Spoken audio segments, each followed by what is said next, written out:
Hello team, welcome to another ATP Geopolitics video with myself, Jonathan MS. This is Ukraine War News Update, second part thereof for the 1st of April 2024. Let's get to the military aid segment. I'm going to do this both in the same video, military aid and geopolitics, because there's slightly less happening today, as you would expect from an Easter weekend, right?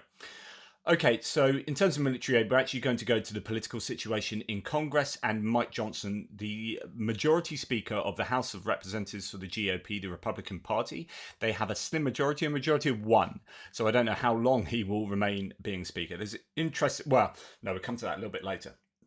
But here, with Mike Johnson, there is this claim that he expects to move a package that includes aid for Ukraine when the White House returns from recess, and expects a package to include, quote, some important innovations, according to The Hill. Possibilities of extending a loan, and he mentioned repo or for Ukrainians Act. So it could be that they are going to use frozen Russian assets, that instead of giving Ukraine the aid, they might be loaning them the aid to some large degree. Those are the kind of changes we might expect. If it is tabled, if it is put to the floor straight after the recess, then obviously that's good news. But then if it's a new bill, it will have to be then ratified by Senate. Now that will most likely happen because they ratified it, and even what would no doubt have been a better bill, they tabled 70 to 29. This is going, I assume this will not include Taiwan and Israel. So you'll likely have most, if not all, Democrats getting behind it. And then you will need relatively few Republicans. The discharge petition that the Democrats had tabled is up to 191 signatures out of 218. I mean, you would in principle, there are enough Republicans to easily get that through, but no one's willing to kind of cross the floor and put their neck on the line to support something they believe in, because they don't want to be seen by other Republicans to be supporting a Democrat-led petition. Anyway, there is that. Going back to this Mike Johnson situation, it is looking like it's going to include new things or different to the Senate package. But as Ukraine Battle Map says, which bill is this? The Senate Foreign Aid Bill, the Loan Bill, or other Republican bill made up by Representative Brian Fitzpatrick? So that's the other Republican discharge petition. Is it going to be using that as a blueprint? The only good bill for Ukraine is the Senate Foreign Aid Bill. That is up as a discharge petition and has 191 out of 218. That's because it is the exact same bill as the Senate bill. So actually just passed the Senate bill that's been passed. That's the quickest way of getting this done. Everything else will delay. I'm sure it will go through if it is put to the floor. Now, this is what he says himself. Can provide it. When we return after this work period, we'll be moving a product, but it's going to, I think, have some important innovations. The Repo Act, if we could use the seized assets of Russian oligarchs to allow the Ukrainians to fight them, that's just pure poetry. Even President Trump has talked about the loan concept, where we set up, we're not just giving for... Words mean everything.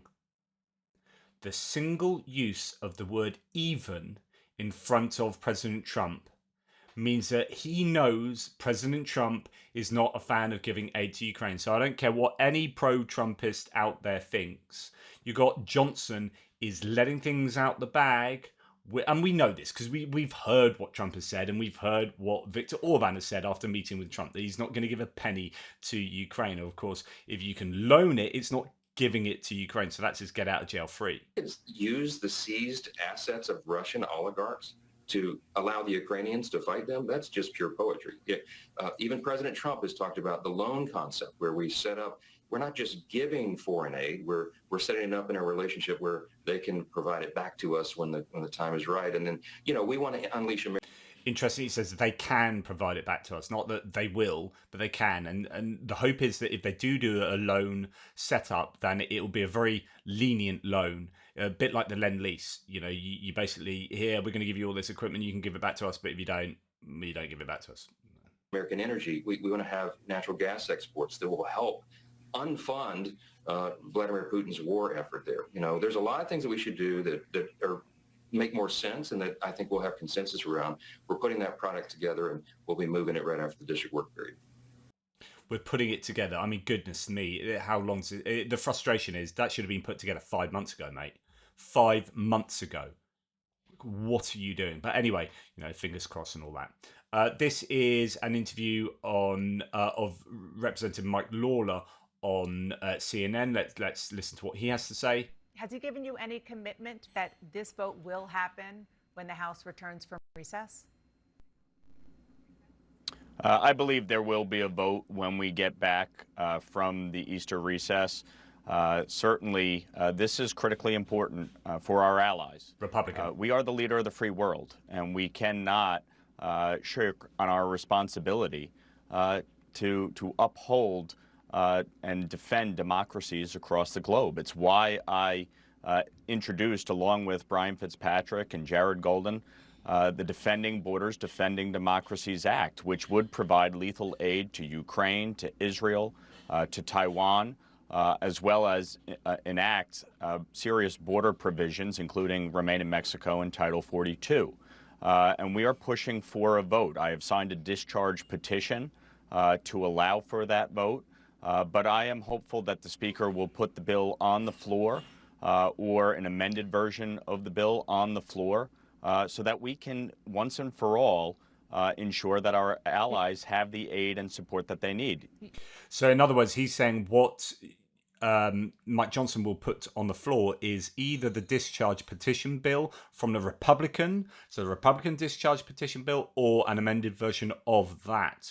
So it is the poor cousin of the original Senate bill, although it won't have Israel attached to it as well. So there is a benefit there for those who are deeply concerned about that. You said you're hopeful. I'm assuming you've spoken to him directly. Has he made a commitment? I have spoken to him directly. I'm not going to delve into the details of that conversation. But I am confident that he is going to bring a bill to the floor and that we will have a vote. He understands the responsibility that we have. Look, China, Russia, and Iran are not our friends. They're not our allies. They are seeking to undermine and destabilize the free world and undermine the United States economically at every turn. And so we need to push back. We need to support our allies. And if Ukraine were to fall and Russia successful in this endeavor, that would have a catastrophic impact on Eastern Europe. Has he given? And the good thing there is he's joining Iran and China to Russia there in a very sensible way. But let's hope something happens. But it's been too late in coming, and it won't be as good as it could have been. But by blocking military aid to Ukraine, Congress made it clear that it would no longer pay for the defense of allies. The US pays more attention to the Asia-Pacific region than to Europe, says the CEO of Rheinmetall. So that's Armin Papiger. Do you guys agree with that? Interesting that he's getting involved in some political topics there. Now, we're going to go to French aid to Ukraine for a little bit more on what France is doing. A week ago, France and Germany announced an agreement between Ukraine and KNDS to set up a subsidiary in Ukraine to supply spare parts and perhaps, in the long term, a factory for ammunition production. Things will start this year. Ukrainian staff will come to France for training, and we cannot rule out the possibility of sending next to staff to Ukraine, said the KNDS spokesman. That's really big. So even they, as a private entity, are saying we can't rule out sending our staff to Ukraine. Nexter and KNDS have been training Ukrainian military personnel at its training grounds in France since September 2023. And that is, I think, interesting. So a couple of views there from different private military concerns. Spanish instructors from Ejército de Tierra of the, goodness me, what is this? The EUMAM UATTCC mission is training Ukrainian military personnel on the maintenance of NASAMS air defense systems for the first time. This is a 1-month training module, and it's reportedly part of the Spanish commitments to Ukraine. So good that Spain are helping out with training and whatnot there. Now, bit of a correction possibly to what I was claiming in terms of mobilization yesterday definitely in terms of 150,000 Russian personnel being mobilized and a decree being sent out by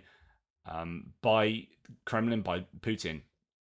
The correction here is that this doesn't look like it's extra mobilization. This looks like it's the yearly conscription uh, decree, and the numbers are just a bit more explicit, or maybe a little bit changed. This is a spring draft as part of Russia's biannual conscription campaign. It's routine, and these conscripts will not be deployed to Ukraine unless they change a policy. This is not the same as mobilization Russia conducted in the autumn of 2022. So that's really worth noting there, that it's not quite what I said yesterday, which means I guess we're still waiting for the mobilization, or any kind of mobilization over and above that, coming from Russia. So that maybe changes things from what I was talking about yesterday.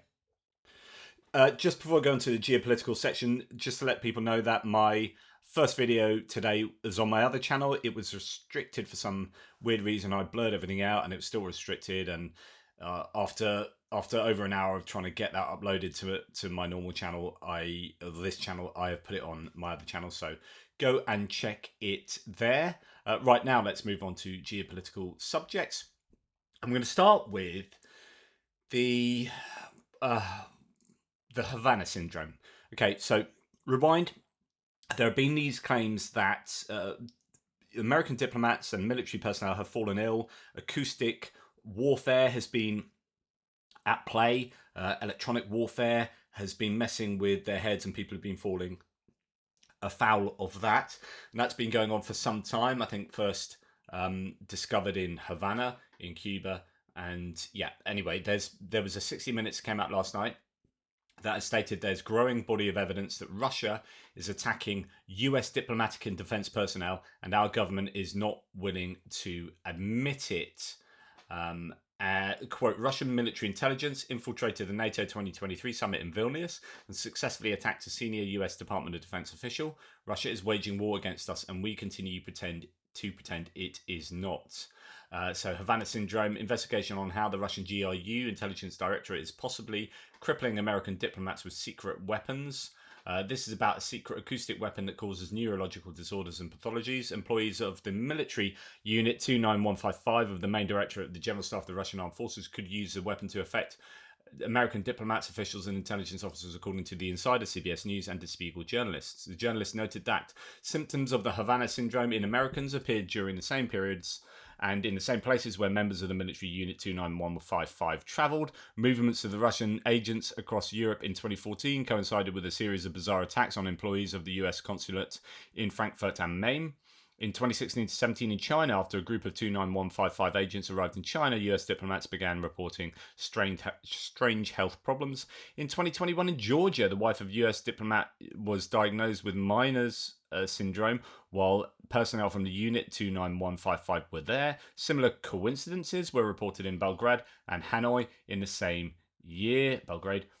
Two victims of the Havana syndrome identified the likely participants in the attacks. They saw Agent Yegor Gordienko and Albert Averyanov before their deterioration. It also turned out the GRU affiliated Military Medical Academy was studying the clinical effects caused by Havana syndrome, and a key member of the 29155 group had received a government order to develop acoustic weapons. Quote, Havana syndrome is named so because it was first observed in 2016 in Cuba. Several CIA employees working at the American embassy were the first to suffer from it, but because they were involved in classified work, the incidents were initially kept secret. Will there be any official comments from the US government? To the point where Keir Giles here saying, one of the few things that startled me when researching the book Russia's War on Everybody was not the scale of Russian violence against diplomatic, military and intelligence staff of the US and its allies, but the extent of the US efforts to conceal it. Russia's bugbear, the Anglo-Saxons, seems unsurprisingly to be the prime target. US-Canadian staff have been hit by Havana syndrome. What about the UK? In 2021 BBC interview, William Evanina challenged the suggestion no UK personnel have suffered. But it's not just Havana syndrome. I heard horror stories of permanent health damage and career-ending attacks by other means. Some of the worst didn't make it into the book because I only used those with two or more independent sources. But the common factor of all of these attacks, whether against US personnel or those of the US's close allies, was that victims being told to keep quiet about it. Cases like this that became widely known are the exception. Another consistent point is apparent unwillingness to deal with the issue. Military and intelligence staff know the problem and suffer the consequences, but their fight for official recognition is depressingly well documented. Overall, the whole story backs up the suggestion that with or without Trump, the highest levels of decision making in the US suffer from a pathological reluctance to confront Russia and present it with consequences for its actions. I think this goes back to the whole escalation thing. They're afraid of escalation, so they don't want to admit openly. They'll be doing things underneath the radar, right, and trying to combat this and work out what's going on, but they won't admit this out in public because you get that big escalation. It will get the public up in arms about this, and then it will raise that threat level with regard to what Russia are actively doing, and then the expected response from the US. But now that we're engaged in the war in Ukraine, there's very little excuse now to not want to acknowledge that Russia is involved in harming US individuals. And I think it's just something else to add to this whole this whole war, the whole conflict, and everything about which I'm telling you on a daily basis. Now, the French foreign minister wants China to send very clear messages to Russia over the Ukraine war. So this is again a bit of let's talk about France and how much they are doing and how much they're getting involved in the geopolitical landscape around the whole world with Russia as its focus. So French Foreign Minister Stéphane Séjourné said at a press conference in Beijing on April the 1st that France wants to, quote, China to send very clear messages to Russia over its full-scale war in Ukraine. The comments came after a meeting with the Chinese counterpart Wang Yi. Beijing has fostered close ties with Moscow during its full-scale war against Ukraine, increasing economic cooperation and disrupting Western attempts at isolating Russia. China has also weighed in on possible peace negotiations, saying talks must include Moscow. Following an inconsistent start, France, under the leadership of increasingly outspoken President Emmanuel Macron, has become one of Ukraine's strongest supporters. Ukraine has sought to obtain China's backing for its 10-point peace formula, which includes the restoration of the country's territorial integrity, a complete withdrawal of Russian troops from Ukraine, and the prosecution of those responsible for war crimes. Chinese ambassador to Switzerland, Wang Shiting, said in March 2024 that Beijing was considering participating in upcoming peace talks in Switzerland. Quote, we are convinced that there will be no lasting peace if it is not negotiated with the Ukrainians, and there will be no security for Europeans if there is no peace in accordance with international law, Séjourné said. It is an essential issue for us, which is why France is determined to maintain a close dialogue with China, he continued, adding that China could have a key role in ensuring the international law is respected. I keep saying Séjourné. There's no accent on the acute accent on the E there, but I don't know if they're supposed to be. I thought there was, but maybe it's just Séjourné. So apologies to any French speakers out there or any French people. Anyway, France are getting involved big time. This is French aid to Ukraine with a fairly interesting thread here that I am going to read to you. It's quite a lot to it.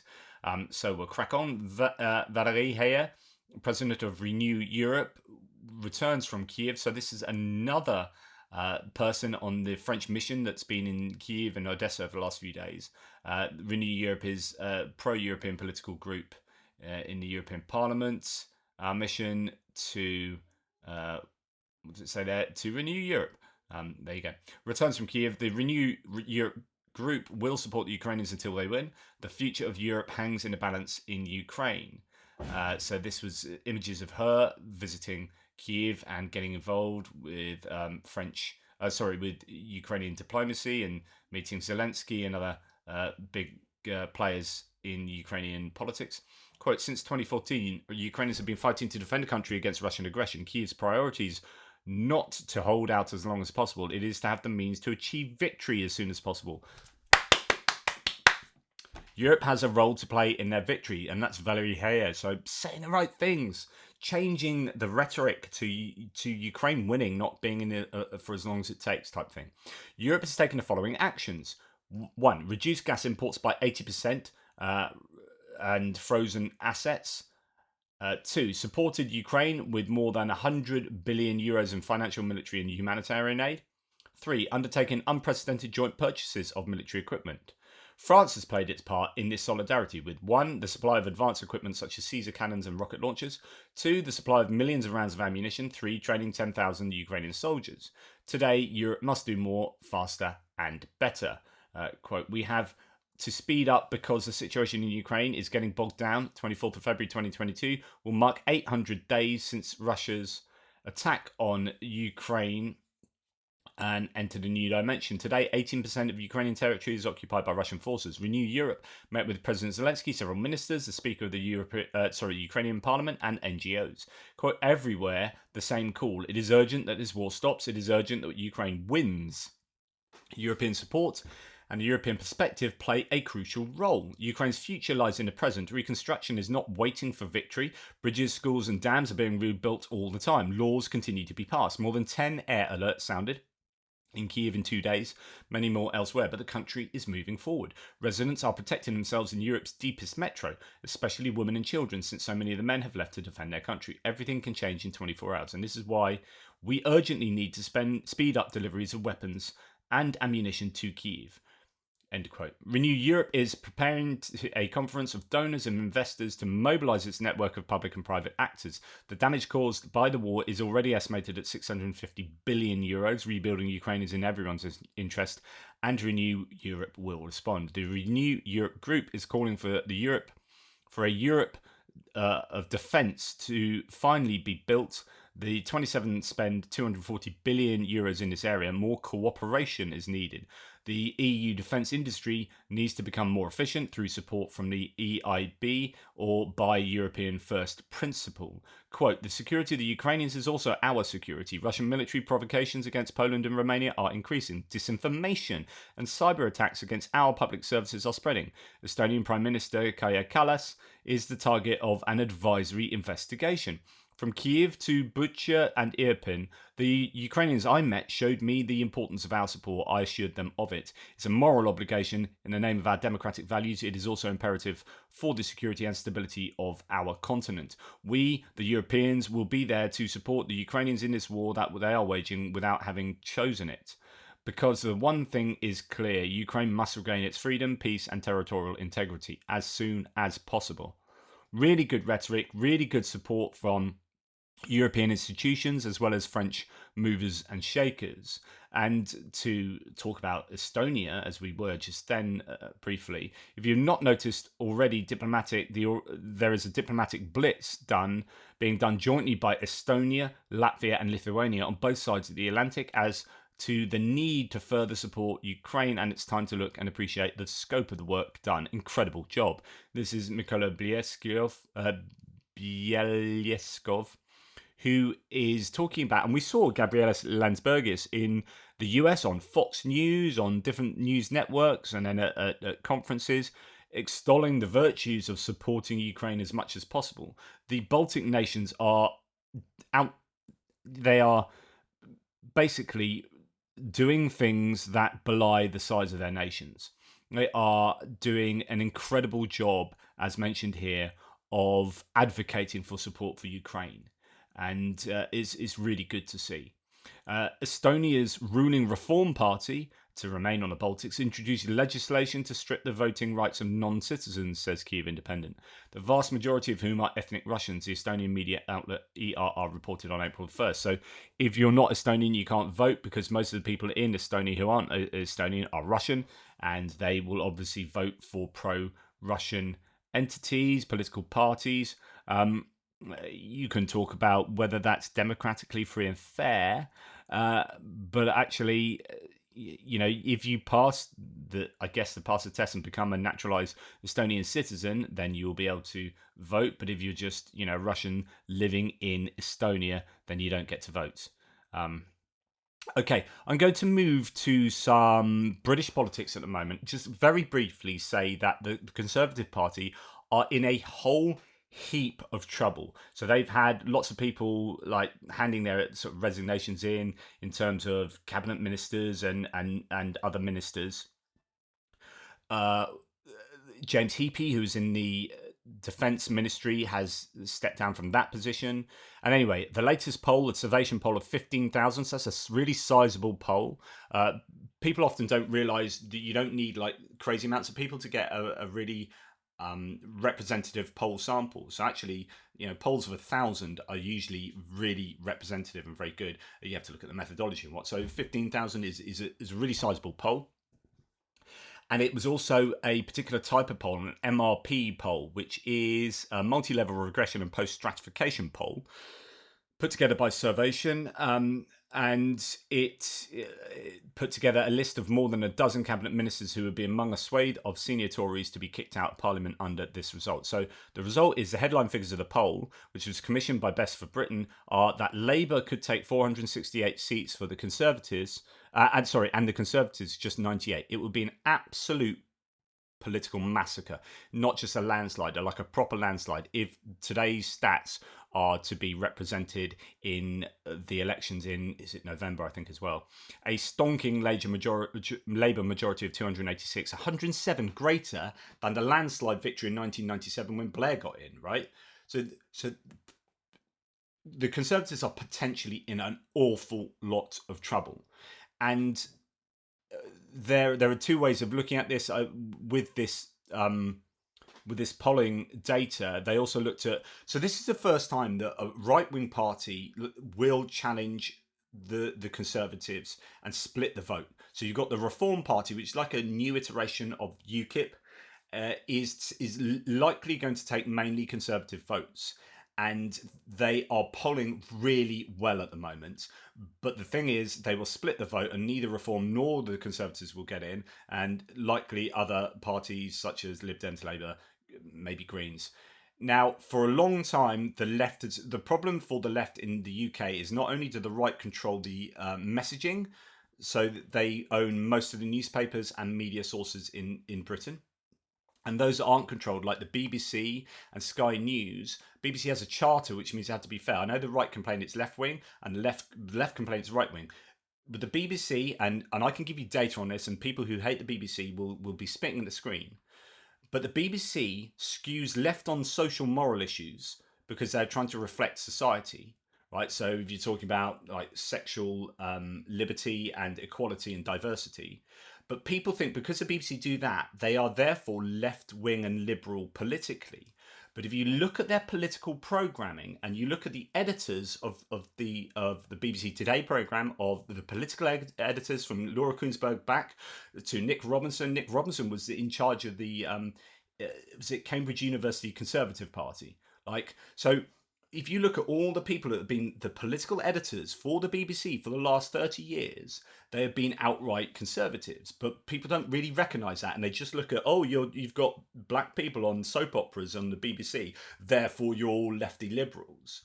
And it's not. But what the BBC ends up doing, though, with its political programming is ends up being fairly vacuous.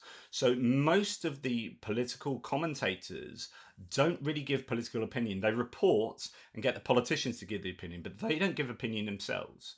And it's really different from American politics. And this is going somewhere, by the way. So in American politics, you have Fox and CNN and less so CNN, although a little bit, but Fox and MSNBC will just say, we need to do this, as if like Fox is the Republican Party. They literally, their reporters and their anchors say like we, or their infotainment anchors. You would never get that on the BBC. And so, so the left, the right control the media sources. Like most of the newspapers are controlled by the right, and the readership of those is much higher than ones on the left. And not only that, but the left vote has been split in the UK forever and a day. So you have the Lib Dems and Green and Labour on the left, Lib Dems centre left, Labour left, Greens further to the left. And then you have Plaid Cymru in Wales, SNP in Scotland, splitting the vote locally in those places. So the vote is split at least 4 ways, and always has been on the left. But on the right is not split. So the Conservatives generally are going to romp in, because of controlling the messaging and the left being split. But now Reform are coming along, the right is getting split. Tories have got dire polling, something like they're only getting, men over the age of 60 is the only people that they have a majority in, and something like they're only getting 10% of the youth vote, or some really terrible statistics coming out. Okay, what does this mean? It means a couple of things. One, that Labour is almost certainly going to romp in the next elections. But the good thing is we have bipartisan support for Ukraine in the UK. But the sidebar I wanted to say is that loads of Tory, and this will be relevant to America in a second, I'll link it, loads of Conservative politicians are going to resign because the writing's on the wall. And when the writing's on the wall, rather than stand for election, they go, yeah, we're going to get absolutely tonked, and they start looking for jobs, sorting themselves out with a job, and then resigning. Now, what's going to happen? They've worked out that, is it in this article? There's something like they've worked out the amount of years worth of expertise will be lost in Parliament. Like literally, like I don't know how many hundreds of years worth of expertise of how to do things and the traditions of Parliament would just suddenly be lost, as people are just going to lose their seats or resign, and new people come in. But actually, you'll lose a lot of parliamentary tradition. That's apparently the same in the US as well. So and this is happening at the moment, where lots of the traditional Republicans are resigning, and they're being replaced by upstart MAGA Republicans, and you are losing a lot of how to do things properly in US Congress, and you're losing that expertise. It's going to be really interesting to see how UK Parliament changes in November and how US Parliament changes in November. But the difference being that no matter what happens in the UK, there will be strong support for Ukraine. And that's incredibly important. We have such strong bipartisan support in the two main parties that Ukraine will be fine no matter what. In the US, Ukraine's existence is hanging by a thread in terms of what will happen in November. And indeed, what Mike Johnson will do over the next couple of weeks is going to be fascinating to see. So there is that. But however, in the UK, Labour didn't. So someone said something controversial, and then who was going to run for this by-election in the north of England in UK, and Labour pulled their support and didn't endorse a Labour candidate. And George Galloway was running. George Galloway is incredibly controversial for many, although he's sort of got it right to a degree on Israel at the moment. Broken clocks right twice a day or whatever. He is so freaking wrong here. I despise this man, and this is why I despise him. So I don't believe that Bucha was Butcher. a war crime. I believe it belongs in the long line of false flag operations used to trigger war. So he's like Butcher. He's like the Russian propaganda of Butcher was a false flag operation. They walked around murdering their own civilians, the Ukrainians, in Butcher, and then dressed themselves up as Russians to kill people. You know, because half of this is caught on camera and drones and this and that. Just absolutely egregious. This is morally egregious, and I didn't like him particularly before. I despise him now. George Galloway. Here is George Galloway claiming that Butcher Massacre was a false flag operation. Never forgive, never forget. Keep on reminding the British people of what Galloway really is, a stinking fascist supporter of Putin's genocidal Nazi regime. Ouch. But, fair enough as far as I'm concerned.